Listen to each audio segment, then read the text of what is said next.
mini endurance race now, I suppose. 45 minutes. It's hardly the Sebring 12 hours, but it is a pit stop race, a pit stop window between 15 and 30 minutes where all cars must come and spend a minimum amount of time in the pit lane, and from there it's up to you really whether you want to do the whole race on your own, whether you want to share the drive with other people, and the majority of the cars I think are solo entrants, but there are a handful of them being shared between two drivers. And at the front of the field, a very interesting car because it is the Audi TT of Scott Parkin that has the pole position, which is one of the cars that we'll see racing properly for the first time in Brands Hatch in a few weeks' time in the TT Cup Racing Series, which is a new for 2023 championship here at the BRSCC.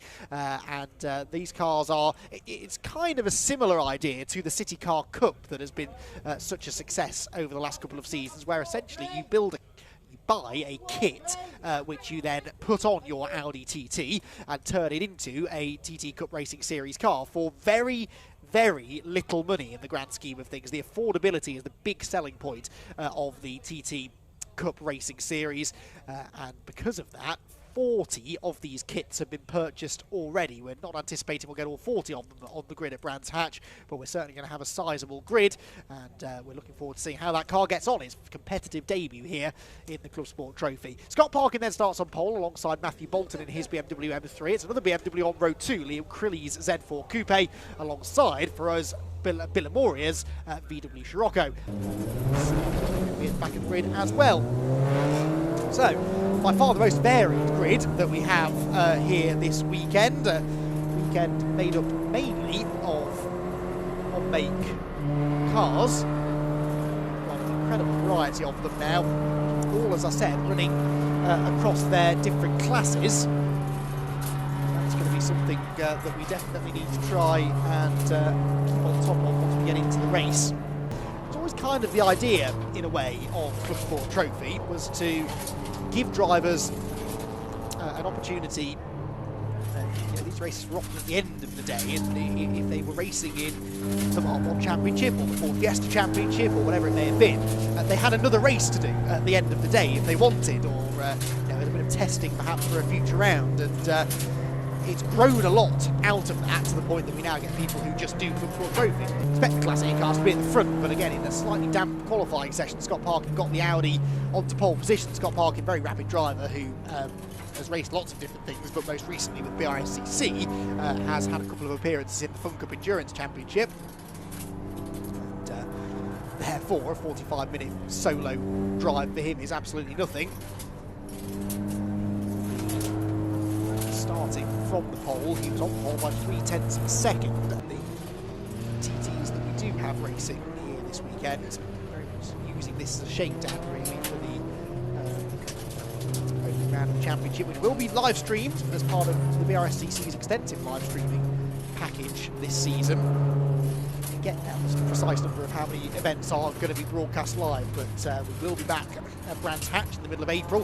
Head over to the BRSCC website for all of the information on not only the live stream events that you can watch from home, but also when they are visiting your local track, because the BRSCC races at almost every track in the UK, often more than once through the year. So cars then lining up on the grid for our 45-minute BRSCC Clubsport Trophy, sponsored by SW Motorsports, Sean Wood's company, who has helped actually to bring about this TT Cup Racing Series and has been a partner of the BRSCC for a long time.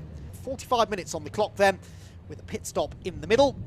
Driver change for those who are sharing the car. And a real variety of cars, all about to try and get off the line.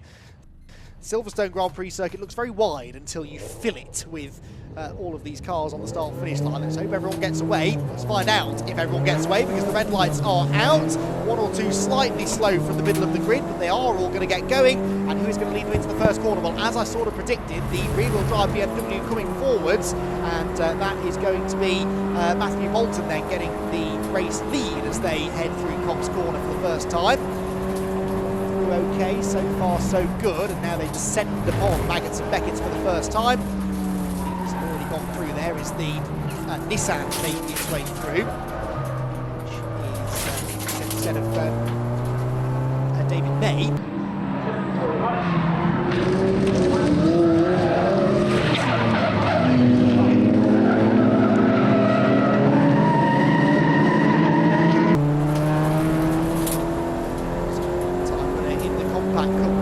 Flag there. I thought I saw someone exiting stage. I think someone's gone onto the grass through Maggotts and Beckett's.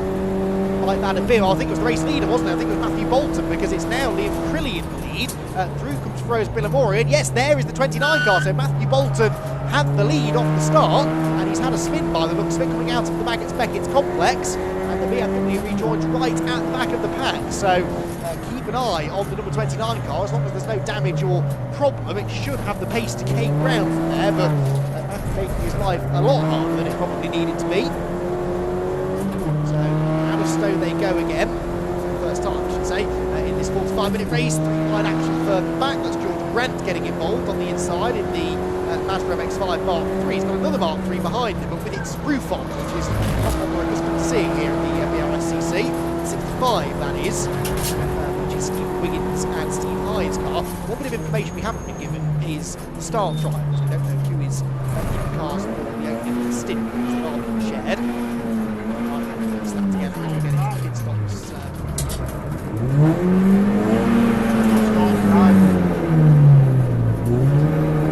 Drive shaft door, yeah. Drive shaft.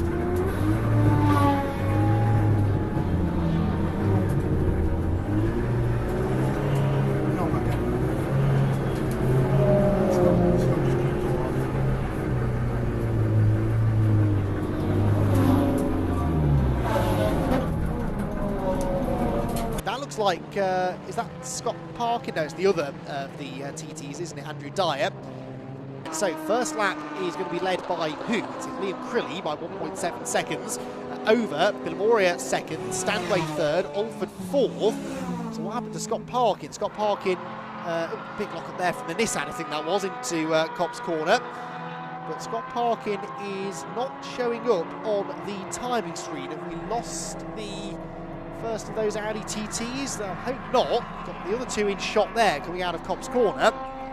Finsterville, we might have lost the car that started on the front row. And yeah, I can't see any sign of Scott Parkin there. You can see Crilly was leading. This is second, third, fourth and fifth in shot now. The non-finishers then in the end, Daniel Robinson, Stephen Thompson, David May. That was one of the high-profile ones. So too Matthew Bolton and Scott Parkin. So three drivers out in the early stages who we expected to be contending for the win. So Clubsport Trophy action concluded then here at Silverstone.